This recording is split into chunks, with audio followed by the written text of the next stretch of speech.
Hello guys, good afternoon ulit. Welcome po sa bago nating episode. At ngayon po ay magpapalit tayo ng ating RF module. So ito po yung papalit natin.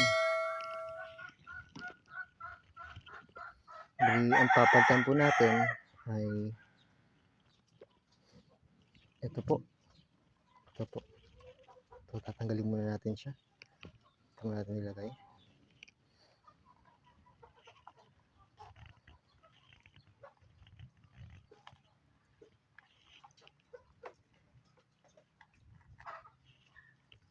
So, gusto niyo po malaman kung paano maglagay ng RF module, pwede niyo po panoorin yung mga na ibang episode ko po. At doon niyo po malalaman kung paano po mag wiring ng RF module. So hindi na kailangan bumili ng mamahaling may alarm. So ganito lang.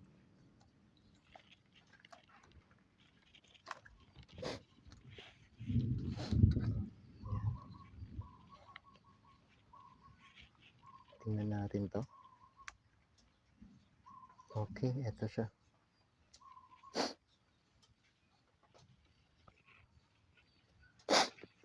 Medyo sumisipon na ako. Ayan. So naka-off naman. Tatanggalin natin yung sa kanyang common. Yung sa common niya. NO tsaka yung sa V plus and V minus. Gamit tayo ng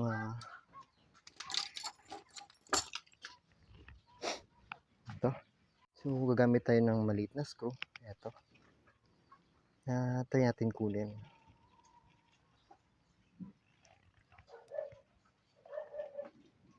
Bali, isa-isay lang natin siya at para hindi siya mawala sa connection. So, ito yung V minus. Yan, ito. Ito yung sa V minus. Ito. Yan. I-connect natin sa V minus. Dito. V minus sa V minus.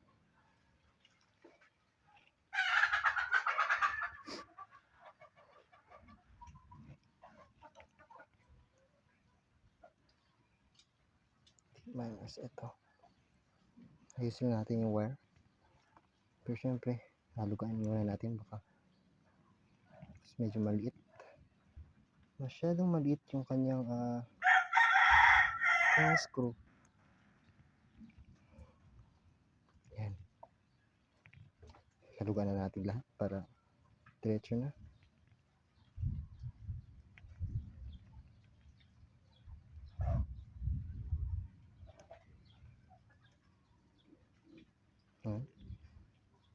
Bali, apat lang gagamitin natin. V minus, V plus, NO, tsaka common. So, yung natin kinuha is V minus. Yan. Higpit na natin. Dapat mahigpit po yung pagkakalagay nyo para hindi mawala yung connection.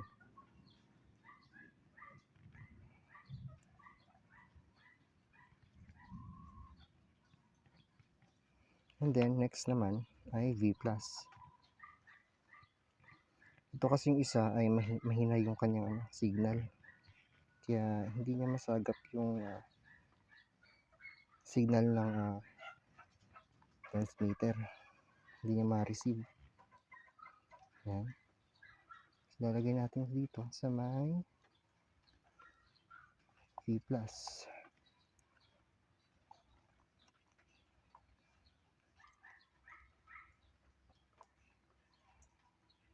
Yan.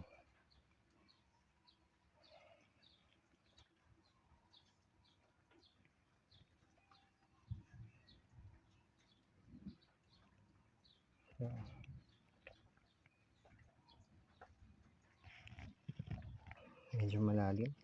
Yan. So, tinayin man. Tanggal. Next naman ay ay common. So itong common na to, nakadirekta ito sa battery. Pinakonect naman to sa switch, kaya no problem. Hindi tayo mag-circuit.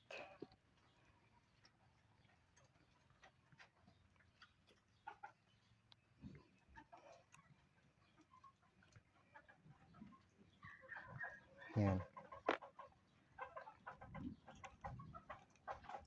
At ilos na lang na din natin yung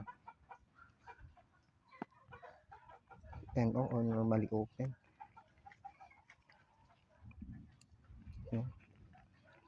Okay. Then, dito muna sa kabila.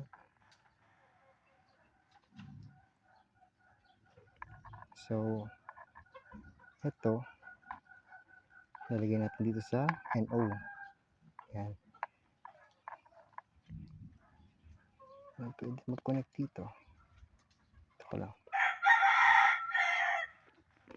Pasok yan. Higpitan.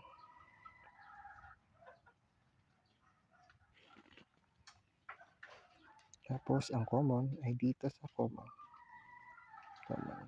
Yan. And then, higpitan.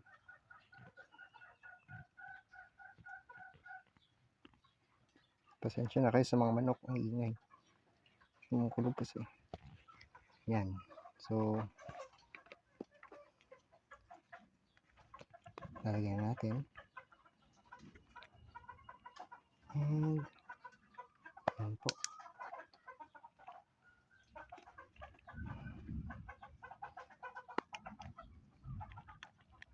So, yan na. Ang gagawin natin ay susubukan na natin yung kanyang signal kung aandar sa malayo.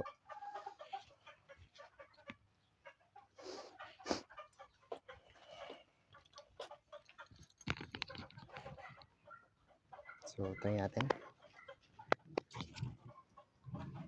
Ay, yung switch. Yan. Try natin. And then, momentary. May lost connection yata. Sorry guys, no? Nalimutan ko kanina. Kailangan pa pala siyang iset. So, ito yung gagawin natin, no? Bali, sinet ko na siya. Pero hindi ko pa alam kung ano yung mode niya. So, ito gagawin natin. Check natin sa voltmeter kung anong mode niya. Tusok natin sa NO. And then, so, nasa momentary siya.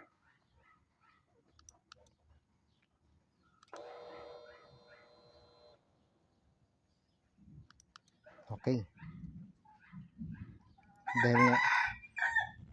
Dahil nga nasa momentary siya, nakaset na siya. So, gagawin lang natin ay i-connect na natin yung NO niya dito sa loob. So, nakaset na siya.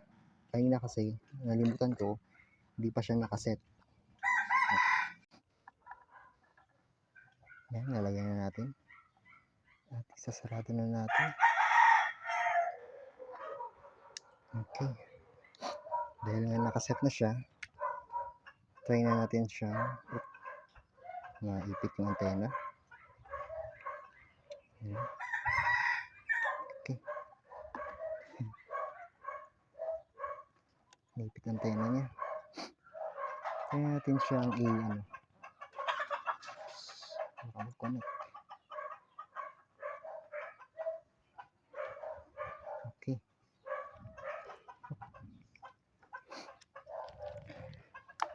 Yan. So, try na natin.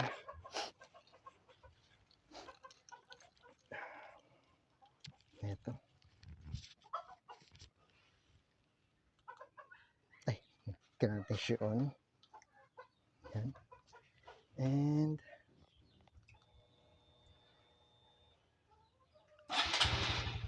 ayun. So, tingnan natin kung gaano kalayo siya.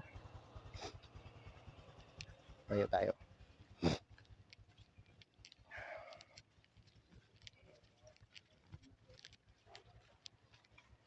Okay. Off natin. And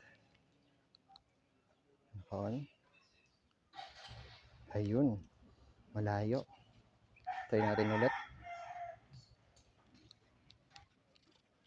Medyo malayo-layo pa. Ayan. Try natin. On.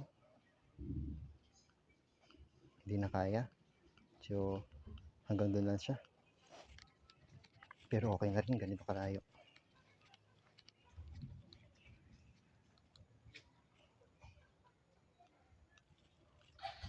Yan.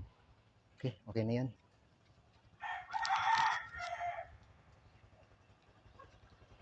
Yan, ganyan lang po magpalit ng RF module.